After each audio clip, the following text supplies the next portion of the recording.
Shalom, everyone. Today's May the 5th, and we are doing it's a double parsha this week, Aharei Kedoshim. We're going to focus on the Kedoshim parsha, the second part of this week's, the second of the two parshiot this week. Um, Not that Aharei is not important, we just don't have the time to look at all of these things. I want to put up the main uh, chapter of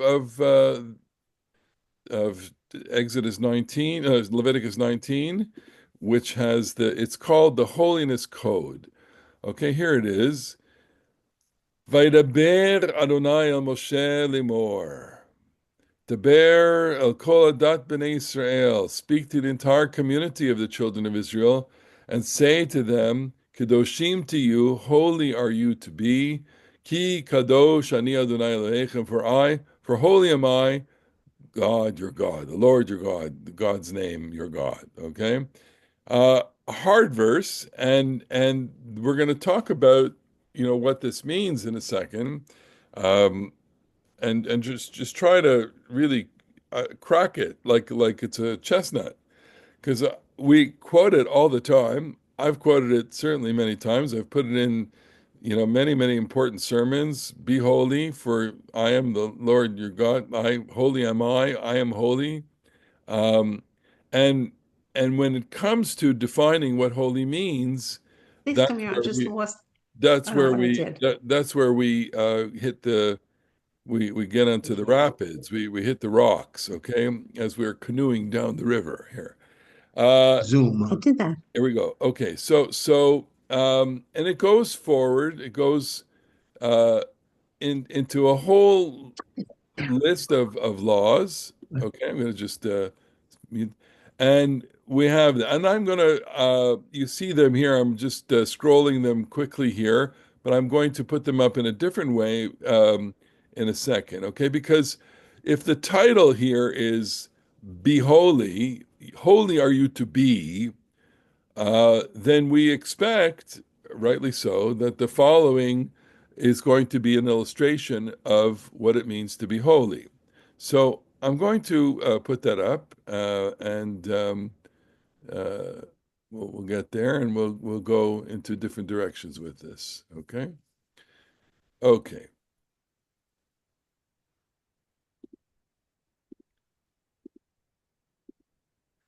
Here we go. So, a couple of things about that first verse. That Moses is speaking to the whole people, and what's important is that he's not just speaking to the priests.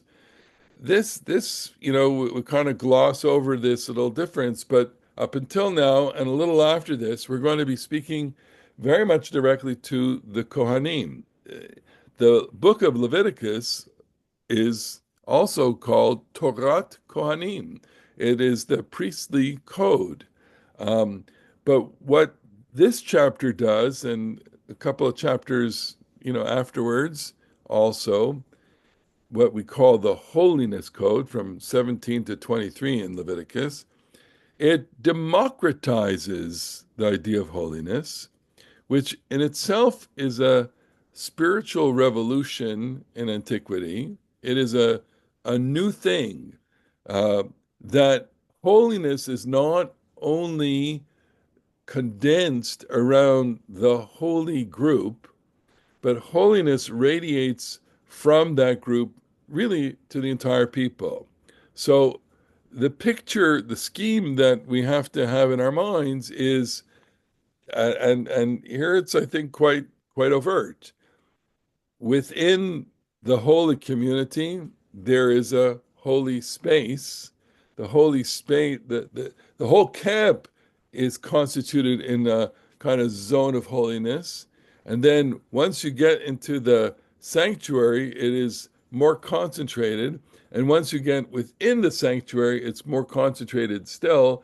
And once you get within the holy of holies, that's the most concentrated. So Kodesh HaKodashim is quite literal. It's the holiest of all the holy things.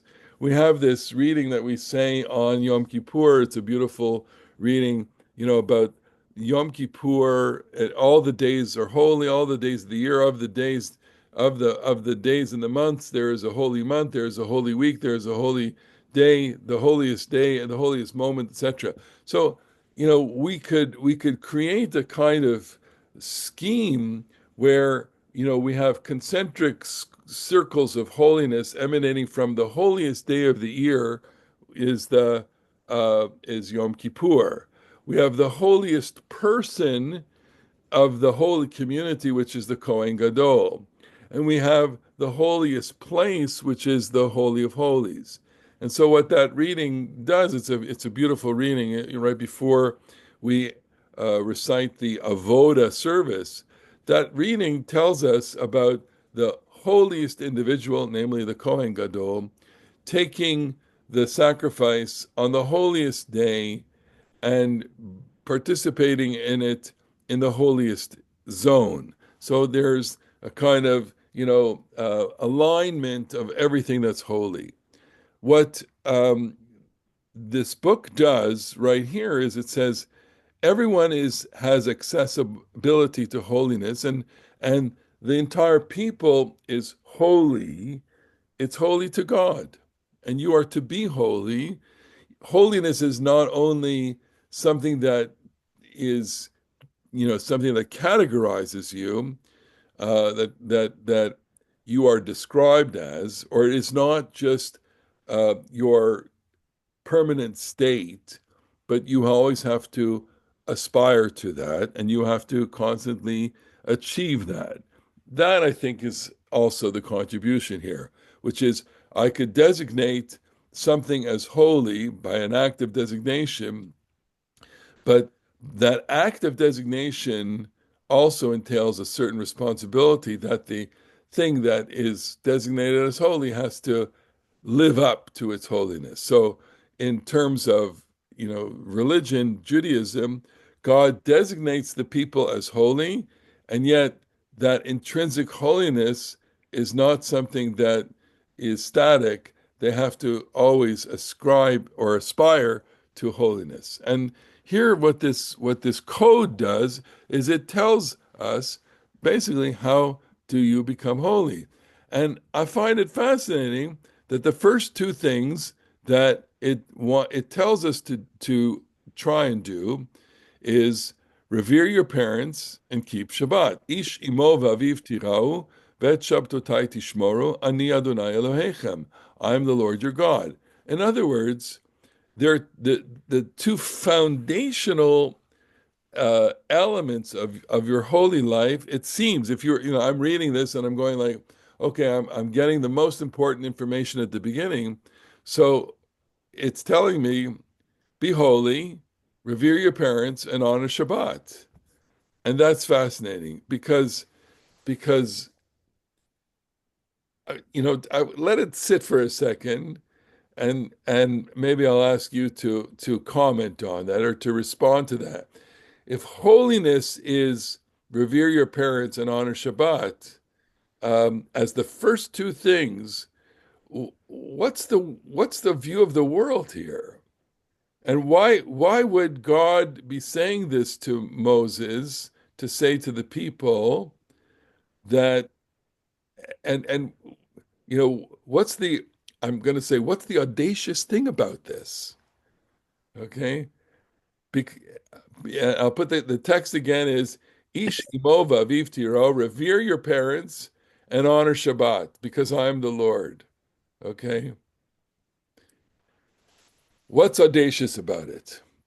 So what's audacious about it is I'll try and answer this question and get you to react to me if that's possible, which is you would think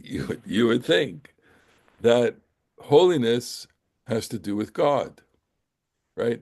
That God would say, I want you to, I mean, elsewhere, of course, it says this in the Torah, no shortage of times, revere me, love me, honor me, etc., follow the mitzvot. That's what you would expect of holiness. But here, the first avenue to holiness is your parents. And your and Shabbat. So it's steering away from God to something that is, within the grasp of every single human being. Every human, every human being comes into the world, you know, um, having had parents. Now, of course, we all know that that's configured in so many different ways, and there are all sorts of exigencies on that. But in as life, unfolds, a, a child is born, a child has parents, unless the child's parents die in childbirth or killed, etc. Whatever. Okay, Bob, and then Marlene. Yeah, for me, one of the things that I think emerges is that holiness emerges or arises out of relationships. And the question that I would have for all of us is, and this is a bit of a peculiar question, is being holy an adjective, a noun, or a verb, or all three? Yeah, I think that's a really good question. We're going in that direction where holiness is about relationships, and and holiness is this a state that describes you if you do something. That is to say, there's not. I'm struggling with, you have intrinsic holiness and holiness that is the kind of what you attain once you do something. So yes, it's all three. No, I see your hand. You can put it down. But we have Marlene. Go ahead. Go ahead. Marlene, and then Alana, and then Annette. Go ahead. Both of those acknowledge that there is a God, that True. God created my parents, God created this time that I'm going to organize my life by. So it's Yeah. still my relationship with God. So you're absolutely right. So God is certainly a part of that, and homiletically, and not even homiletically, I would say, as a way of teaching this, it's your your parents are the first individuals in your life who introduce you to godliness in the world. And so, by revering your parents, you exercise that fundamental posture of revering the ultimate parent, which is God. And I But think, if you have a relationship with your parents and they're teaching you in this same vein, it's Avinu Malkeinu. It's still God our Father. correct.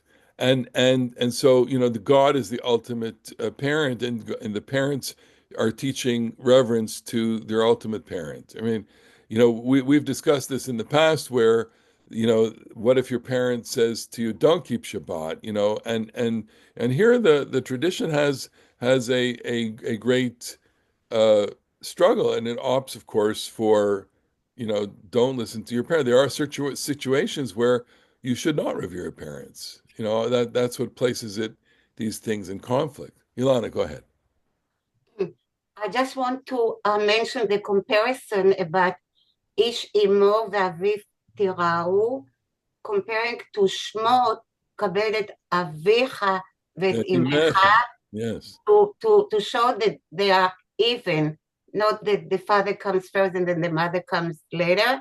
So in this Parsaha, the mother is first and the father is after, which means they're both important. Absolutely. And it's so interesting, to compare the codes. This is the Holiness Code of Leviticus 19, which is, part of the world view of the Kohanim. And we have Exodus 20, the Ten Commandments, which is God's covenant. And notice where the the mitzvot appear. Here in the Holiness Code, it's the first mitzvah, and in the Ten Commandments, the commandment to observe Shabbat precedes the commandment to honor your parents. Commandment 4 is Shabbat, and commandment 5 is honor your parents.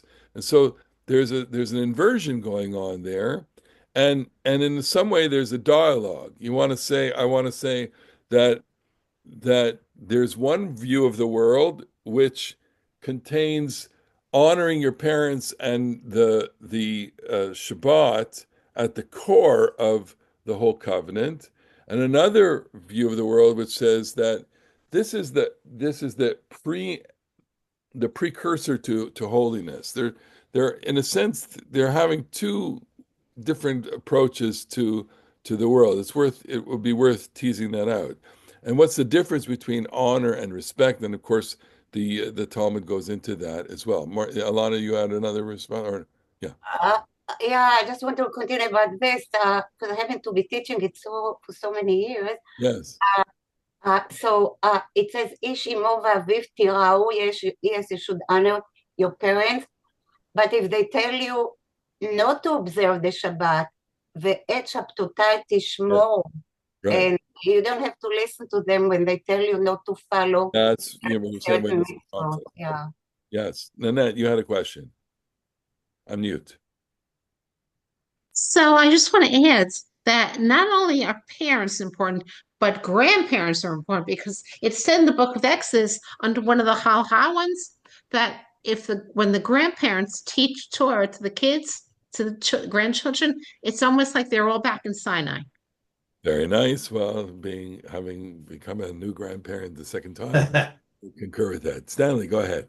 Yeah, look, I might have missed this at the No, very no. beginning, but these words, kavod and about tira'u, honor, respect, they're all quite different. They imply different kind of relationships to the parents, you know? So I wonder, did you comment on this at all, or even No, the I word? did. I did not. And in fact, it's a good point. They do they can cluster the different emotions around your parents, and often we have, I mean, let's put it into a binary. Two sets of emotional attachments to our parents. One which is tied to the a reverence of them, and another which is tied to honor and love. And we have those different kinds. We have a lot of that in all of our human relationships. Our parents being the first relationship that we learn as a human being. We learn to relate to our parents. The parents are the ones that take care of us, that are selflessly devoted to us, that feed us, clothe us, shelter us, without whom we would be quite helpless. So we learn to love them automatically, almost that in a reciprocal manner to which they love us. But we also learn to revere them because we live within their domain as children, and they do set boundaries and rules for us, and guide us, and so that deserves our reverence and our respect. And of course, the parent is a kind of model for the relationship that we have with God, as we mentioned. God is the ultimate parent. Okay, so let me go ahead. Sure. Can I just comment Yeah, a go little? ahead. Sure. First of all, Donna and I use this frequently enough when the children are out of line to remind them how they're supposed to Yes. behave towards us. Didn't always work, usually didn't, but it was there anyway, and it was in their background because they went to Jewish schools. Yes. That's all right. So, but the word by Yira'u I thought was to fear. It is. So we haven't mentioned that. We're talking about respect and honor and so on. Reverence. So fear. Can I just say, יראת No, כבוד? I'm It's sorry. יראת כבוד. יראת Not kavod. fear or Reverence of respect. honor. It's a combination in a Well, way. yeah. Go ahead. I would say that certainly within the Torah itself we have both. We have kavod and yirah, and we have love and fear that emerges in the rabbinic tradition. We know, just our experiences that we, with the people that are closest to us, we often have two clusters of emotions. One is, love, honor, respect, cherishing, and the other is a reverence and perhaps even a fear. And that applies first and foremost to parents. When a parent sets a rule for you, um, which could be something as banal as thou shalt clean up thy room, uh, and you don't, you have a consequence to that. But there's also a relationship of character and values and things that we admire and all of the joy and love that goes with that parental relationship. And you cannot say that that's about fear. I mean, I'm sure that many of us, have enjoyed our relationships with our parents. We laugh a lot, we make fun of each other, we joke a lot, and I'm saying this only because I jokingly, uh, you know, put turned off the video of my mom, but who is here with us, and so we know that this relationship has tremendous texture to it, as it should, as all relationships do. Whether even a spousal or partnership relationship has an element of love and fear. Much of Jewish humor is based on that. The humor about marriage is based on both the love of the spouse and the fear of the spouse. Go ahead, Ruth. Uh, one of the cool things about Hebrew is there aren't that many words to go around. There aren't that many words to learn, unlike English. So there's a whole lots of double duty, triple duty words.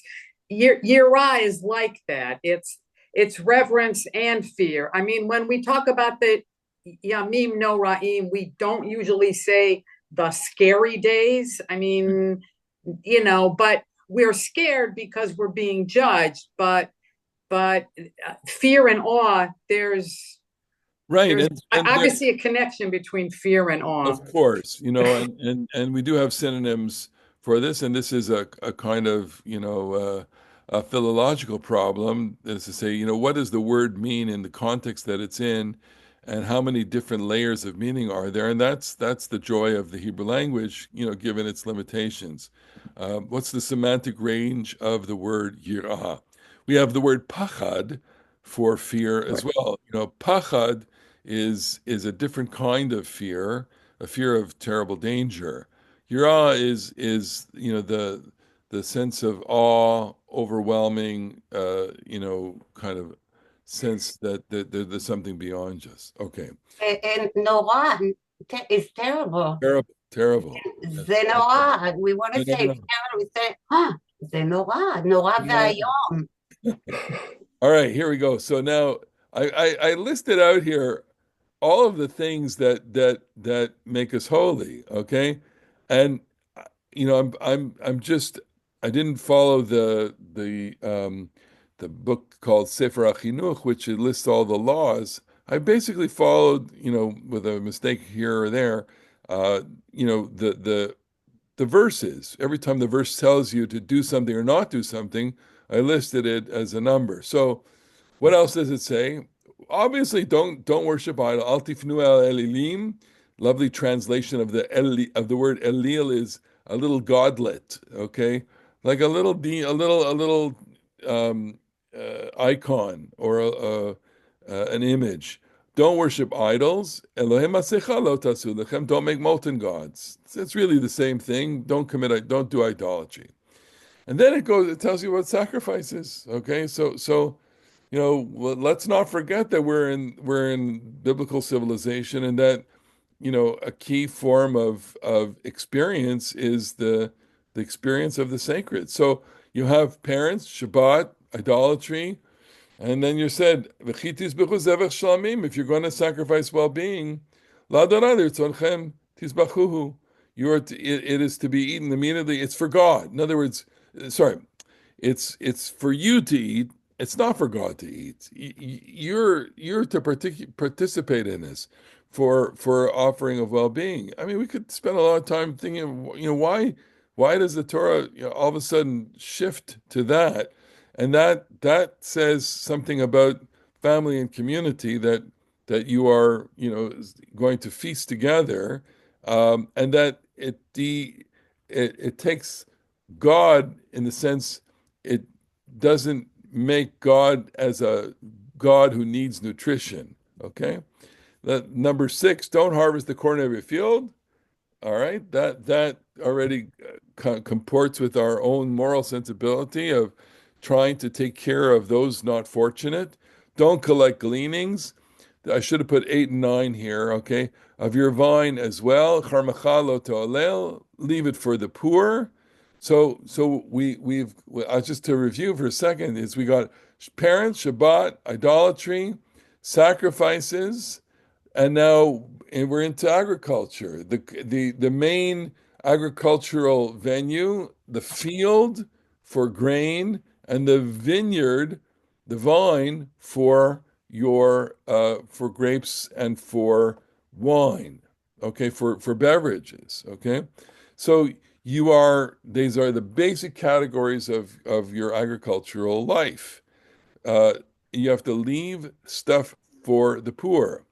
Okay, don't steal, don't lie, don't deal falsely, don't swear falsely by God's name. These are familiar to us, some of them from the Ten Commandments.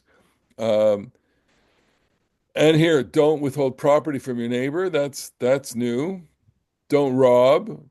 Okay, don't keep wages overnight. These are not in the Ten Commandments, but a good rabbi commentator can draw the connections between this and the Ten Commandments. Um, Lo tikalel cher, do not curse the deaf. Do not put a stumbling block before the blind. Do not be corrupt in judgment. Do not show favor to the poor. Do not honor the rich. Judge justly.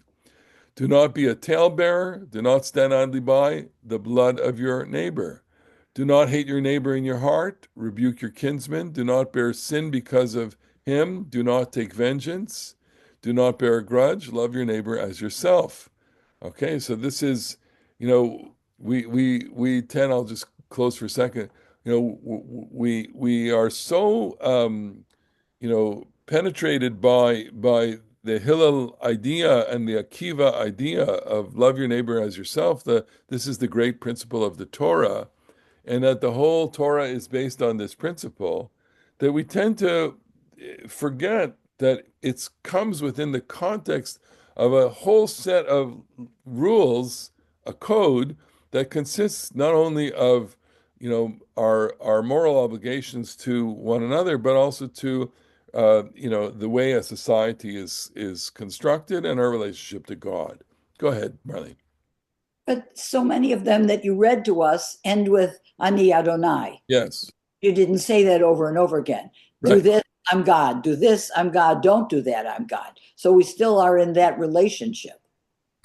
Correct, and thank you for pointing that out. And what that does, it almost says, this is my signature. I like to think about it as, whenever it says Vayareta ki Adonai Eloheh, ki ani Adonai, I am God. There's a kind of, it's a signature, but it's and a refrain and a reminder, and it says that this code, which is fundamentally about the way human beings relate to each other, but not only is ultimately about relating to me. I do not want you to put a stumbling block in front of the blind, because I am God. And what we kind of parse out from that is, I am the one who sees this. I am the one who is attentive to the most vulnerable of your community. You're blind, you're deaf, those who are imperiled, those who have all sorts of kinds of impediments to them. The people that are most vulnerable are the ones that are going to be most taken advantage of, and this is the moral vision of Leviticus 19, in which God, the God of all, the God of Sabbaths and parents, is the God that is is not the redeemer of people from slavery, which is the God of Exodus 20, but it's the God of the vulnerable. Now, they're the same God, okay? But the focus is different. God, the Ten Commandments is, I am the Lord your God who took you out of Egypt, right? So my concern is freedom, the human being freedom. And Leviticus 19 is, it doesn't say it says in everything, I'm God who's holy. That's the main thing. Go ahead, Marlene. Are the Noahide laws associated with God in the same way? So in the Noahide law do not come as a kind of code like this. It doesn't say God spoke to Noah and said, but we piece together the Noahide laws based on statements that God makes at the beginning of the Torah about life and about what your obligations are and what happens in the consequence of murder. We piece them How together. we think they should behave. No, no, no. The Torah is pretty explicit about shofech dam ha'adam. If you spill blood, your blood shall be spilled. That's a Noahide law. We have to arrive at through a certain argumentation that Noahide laws include courts, and they include thou shalt no stealing, no, etc. But here and in Exodus 20, the Ten Commandments are given in as a frame. In a frame, the frame of the Ten Commandments is the covenant. And the frame of this code is a different kind of covenant. It seems to me that the frame of the Exodus code is God having redeemed us from slavery and the consequences of human freedom. The frame of this is God as the chief holiness officer of the universe, the CHO of the universe, and that we have to aspire to that holiness. Okay. All right. Let me go on and give you a couple more. So, love your neighbor as yourself. I also sometimes I translate love your neighbor as yourself to you should demonstrate loyalty to your neighbor. We of course in the English language have focused the translation of ahava as love, but love, I only say this because it's hard to love everybody, and no human being can love everybody. That's for sure. We aspire to that, and there are some extraordinary individuals who have that capability, but loyalty is a different kind of thing. I'll give you one kind of example which won't reflect well on me, but I'll say it anyway, which is, occasionally you'll meet fellow Jews, okay, especially having been on airplanes recently. You know, we are a rather boisterous group, the Jewish people, and I don't envy any flight attendant who has to attend to a plane load of Jews. And from the perspective of someone, just you say, like, what is going on here? What is going on? Why is it this way? What's at the root of this behavior? And there are lots and lots of things that we could point to, okay? So on the one hand, we're embarrassed by this because there's a certain kind of embarrassing quality to just a mess and not listening to rules and not being able to comport with anything, etc. On the other hand, um, I feel very loyal to my fellow Jews, such that uh, I and that's my primary valence towards my fellow Jews, which is that if any, I mean, I had this experience is occasionally you get a flight attendant who yells. It's just awful, awful, and so you sit for a second, you go like, wait a second, if these were any other people, this flight attendant wouldn't be yelling. So there's something going on here. And that arouses in me a sense of loyalty and a sense that I need to, if it gets to this point where this person acts in a certain way, no matter how, there may be justification here in the sense that they're behaving not properly, but it would never accord, that for any other person. That's when loyalty steps in. Susie and then John. Um, I have this book, I think I've shown it to you before, Recalling the Covenant by a Sephardi scholar. And he said explicitly once upon a time that ahava also doesn't just mean love, but it also means loyalty. And therefore, when in the Shema, he said, Yeah. we don't have to stand on our heads to, how can you command love of God? He said it means loyalty. So Yes, I think that's a very accessible way of interpreting it for people who like us who may have difficulty with being told what to feel. Okay, I don't want to be told what to feel in terms of my emotions. However, I don't mind. So I don't mind. I behavior you can shape the way I behave and my relationship to my fellow Jews and my relationship to God is one of loyalty. I may not love God all the time, but I do feel loyal to God. Go ahead, John. So I have a question. Yes. Who is your neighbor? Who is my neighbor? Well, that's a lovely question. And here, basically, I would say that there's a narrow focus and a wider focus and a widest focus. Is v'ahavta l'reacha kamocha is love your fellow human being, love your fellow, love your neighbor.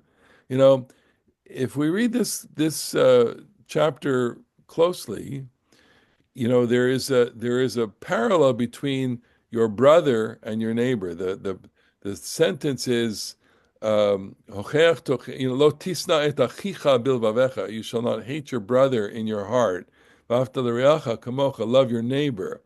So clearly, or through a kind of, the conversation, interpretive conversation, it's who's the relationship? The relationship are the people that are closest to you, that are in your closest orbit.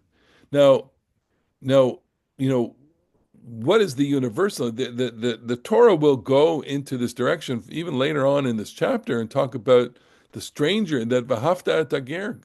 You have to love the stranger in your midst. That's a different commandment, and it's a different set of valence. In other words, it says there are people that I don't know, that I'm going to say, again, because I don't necessarily feel, it's hard to love everybody, but I do feel as a human being, I feel a sense of loyalty to their humanity, right? Or you could say, I mean, again, we live in America, so we encounter, everybody. We're with everybody, but here, you could say we all live in the same community, and we all need to take care of each other, such that, you know, I'm not going to ask if I see someone falling on the street. I'm not going to ask, "Are you Jewish?" And therefore run over to them and pick them up only if they're Jewish. I mean, I'm going to act with my humanity because I see someone else in trouble, and that's my loyalty to their humanity. We share our humanity with all human beings, so that there is an expectation on us that when someone is suffering, we will rush to their aid. That's what the answer is, I think, John. So if I can just follow up, Yeah. is there a limit here? Is there someone we recognize as not our neighbor? And what duties if any, do we have to that person? Right. For example, the Jews lived amidst other cultures. Correct. And this is a profoundly moral question when it comes to people who are your enemy. We're engaged in that kind of dilemma now, because it's very hard to, it's impossible to love those who are determined to kill you because of who you are. So then what are the limitations? Well, you have to defend yourself, of course, but you have to when you have an enemy, you have to You have to relate to them with your common humanity. That's it. So there are things, this is always going to be the moral dimension of conflict with people who are deny your humanity and who do not share the bond of the human covenant with you. Those people who want to kill you. Your obligation is to defend yourself, but your obligation also is to be a human being. It's not simple. There are limits, yes. Ruth, go ahead.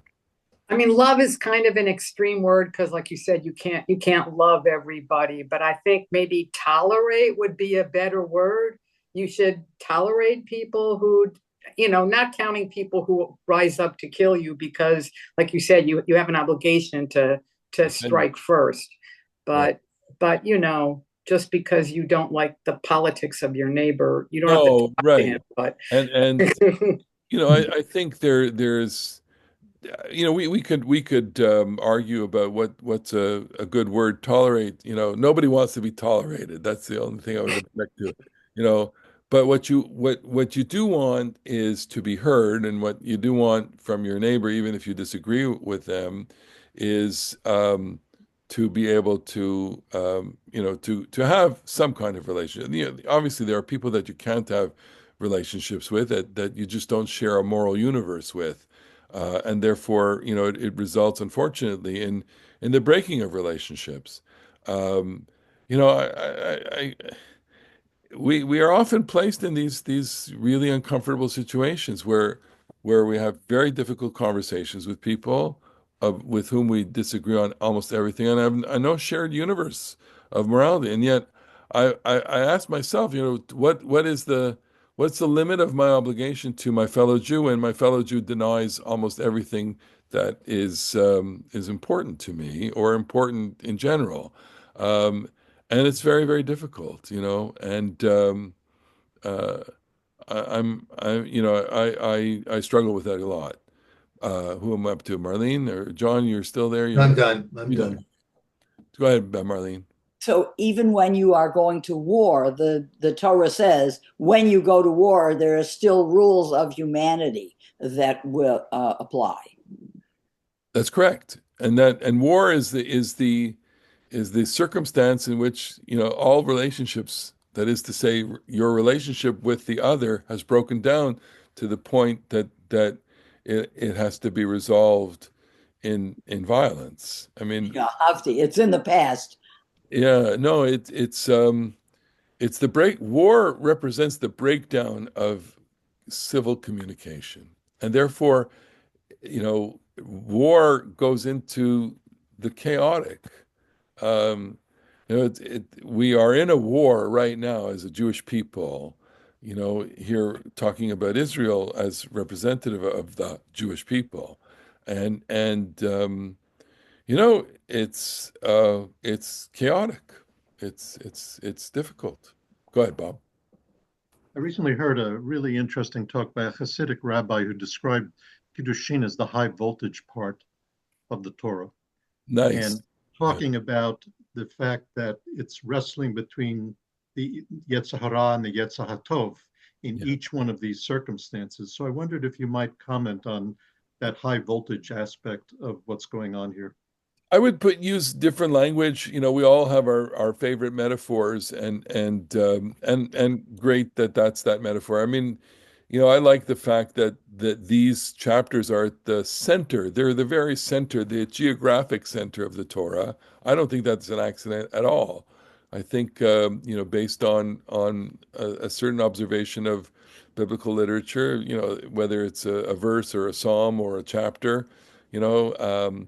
One strategy is always to look at what's at the center of it, and the center of the Torah is these commandments, and that says to me that the heart of the Torah really, or at least that as the editors of the Torah wanted to present, they wanted to present this at the heart of the Torah because everything is animated from it, um, and yes, that will mean that the Yetzer Hara and the Yetzer Tov are here because that's at the heart of an individual. So we are projecting a human heart into the Torah here, and at the heart of the heart is the fundamental moral conflict. Okay. I wanna just take an excursion into the world of commentary, and because there are about 50 of these things here. I'm gonna. Oh, we didn't even go through the visit soothsaying, cutting your flesh, no tattooing, no exploiting your daughter for harlotry, keep Shabbat, da da da da. Lots and lots of things that we're supposed to do. But I want to go to Nachmanides, because here we get to the real the I would say this is we're gonna not dial it up a little bit into the world of real human relationships, and a beautiful kind of argument that takes place among medieval commentators that I think is still present. So Rashi, in the Orthodox world, they say Rashi famously says. I rarely use the word famously, because famous means that everybody knows this, and it makes it a certain set of assumptions. I would say that this verse being taught often is often taught with Rashi. And the comment that Rashi says is that Kedoshim, holiness, is abstain from forbidden sexual relationships. Heve prushim min ha'arayot umin ha'avera, and from sin. Shekol makom shata motze geder erva, wherever you find a warning against, get erva, improper sexual relationship, atam motze kedusha, you find holiness. That is such a fascinating comment, okay, and it's a comment rooted, of course, in a rabbinic worldview that is deeply concerned about sexuality, deeply concerned about the place of sexuality in the human character, and as the place where a human being is tested, a human being, has the it's sexuality makes us human on the one hand, but it's also something that connects us to the world of all creatures, and sexuality is a source of the greatest joy in a human life, but it could also be the greatest torment in a human life. It could be the source of tremendous torture and pain, and it could be the most beautiful thing. It could be the most ugly. So sexuality is in itself unique, and there is it's not prurience or puritanical to say what Rashi is saying here, which is like, you want to be holy, just make sure you live. He's not saying a celibate life, not at all. He's saying just channel your sexuality where it belongs. That is to say, in a union that's inside the consecrated world. Okay, your marriage. That's what the view is here, and that holiness is about that. To which Nachmanides Ramban, who lived just a little after Rashi, because he read it, said, I disagree. This is Rashi's language. And so Nachmanides says, but in Torah Kohanim, which is a midrash on Leviticus, I've seen it mentioned without any qualification, any reference to immorality, that it means to be restraining. In other words, the rabbis taught you should be holy, sanctify yourselves, just as I am holy, you be holy. Just as I am pure, so you should be pure. And now he says what is so nice. Ulefidati, according to my opinion, this doesn't mean restrain yourself from sexual excesses, or sexual infractions.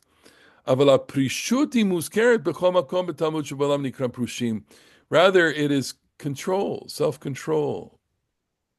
And so he says, Ainyan The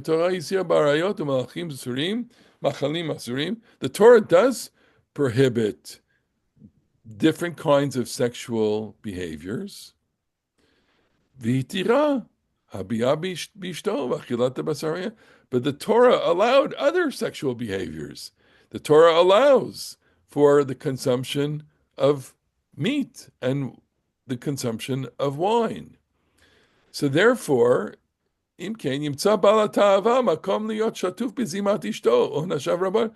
the Torah can allow you, if the Torah allows you to have sexual relations with your wife, and the Torah allows you to eat meat, and the Torah allows you to drink wine, you could say that if you are constantly having sex and constantly eating and constantly drinking, you're doing what the Torah says. You can do. You're perfectly fine if you do all of that. All right? But he's saying it can't be that. I'll stop here for a second because we all get this in a certain way, which is that the Torah is, or Nachmanides is trying to present an ideal here, which is to say, look, sex is permitted, meat eating is permitted, wine drinking is permitted, but how much sex should you have? How much wine should you drink? How much steak should you eat? You could eat 3 steaks, you could eat a lot, and it's permitted, right? Because the Torah permits you to eat it. You could drink, bottles and bottles of wine. You could have lots and lots of sex and say, Torah says I can do this. So what is he trying to say here? He's trying to say that while all of that is permitted, we get it. One ought to live a holy life by constructing balance in your life, right? And a balance in your life has to be, that where you understand what your human appetites are, and live accordingly. Live a balanced life. You certainly should enjoy all of your life, but you can't be overindulgent in them, because if you are overindulgent in them, you will emerge as a different kind of character. And he has language for this that I think is really important. If so, a man could consider this to be permission to be passionately addicted to sexual intercourse with his wife or many wives, and be among wine bibbers, among gluttonous eaters of flesh, and speak freely of profanity, since this prohibition has not been expressly mentioned in the Torah. The Torah never tells you to not use a swear word. Okay, it just doesn't say that. It doesn't say don't use bad words. I guess it doesn't have to say that, but you could say, well, the Torah doesn't say that, so therefore I can speak whatever I want. But here's the punchline: V'hinei yiyeh naval birshut haTorah, and thus he will become a sordid person within the permissible realm of Torah. That phrase, naval birshut haTorah, is very powerful phrase, and that it's pulled from here and different sources. This is our kind of critique, and we carry the critique with us, certainly because we understand that religious life makes a moral demand on us, and yet that moral demand is not explicit in the Torah, because the Torah doesn't delimit for us, other than the with whom can you have sex. The Torah doesn't tell you, among the people that you can have sex with, how often you can, right? And the Torah delimits for you what you can eat, right? You can eat of certain kinds of animals, but it doesn't tell you of the things that you can, you should only eat till such a point.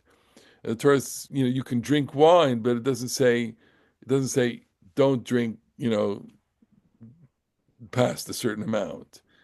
And therefore, a person who has excessive sex and eats a lot and drinks a lot can say, well, I'm totally kosher because I live within the realm of Torah and I do what the Torah says I can do. The Torah never commanded this. And so Nachmanides is seeing this and saying, I'm going to put words in his mouth, but it makes sense. He says that's just ridiculous. You know, the Torah, holiness has to mean something because a person has to be a character of holiness. You wouldn't expect a glutton lech to be a holy person. Go ahead, Marlene. Well, the priests last week were told how much they could eat by the number of sacrifices that were brought. And if they are the paradigmatic behavior models, then we know what we can and cannot do. Right. I must say, this is where I'd love to have a time machine and go back and see exactly what all of this means. In satire, in Israeli satire, they do a great send up of the priests, because the priests are always sitting at these, steak barbecues, they're eating all this meat. And so, there is the Eli HaKohen in the book of Samuel and his sons, it's not satire there. They're the two sons of Eli are corrupt. They're corrupted by the consumption of the sacrifices and by sex also. And the authors of the prophetic books, certainly the historical books, they got it. They understood this problem. They understood the problem that you're dealing in a world of human beings. No matter how holy, these people are, they are themselves, susceptible to all human desire. And the question is, when you obligate, I sometimes read these passages about, what the priest has to consume, and I go I don't, I just don't want to eat that today. I don't want to have another day where I'm eating, can I just have a, a piece of pita and a tomato? I mean, I don't need a steak today. Go ahead, Susie. So, well, the Rambam, Maimonides talks about, like kind of a measured existence, the golden mean Yes, kind. yes. Maimonides will frame it in different frame. John, go ahead. I just want to say I love that statement by Nachmanides. Yes. I think that's a fantastic way to read the Torah. Yes. I don't think for me, I don't know that much, but to me, it doesn't seem, I never heard it before. And I just love it. Yeah, well, what he's trying to say, I guess, is here, back to the previous question, this is the essence of the Torah here, the heart of the Torah, and the heart of the heart is a certain moral moderation, right? Because otherwise, the Torah really doesn't make sense. That why would it make sense to say these are permitted and these are forbidden when you can be excessive in all of these things? And he obviously understood this, and this is what I truly appreciate about all of the writers. They're not writing outside of their communities. They understand their people. They understand how we live in communities and how our communities are constructed and comprised of human beings, all of which have all of these appetites. We have the great blessing of living in a very no matter how uniform we like to think of ourselves, we have all people who are very diverse in terms of what their proclivities and appetites are. All right. Any other? Bob, did you have a comment there? I saw your comment. No, not anybody else. All right, folks. We just got started. We'll have to leave it there, though. I appreciate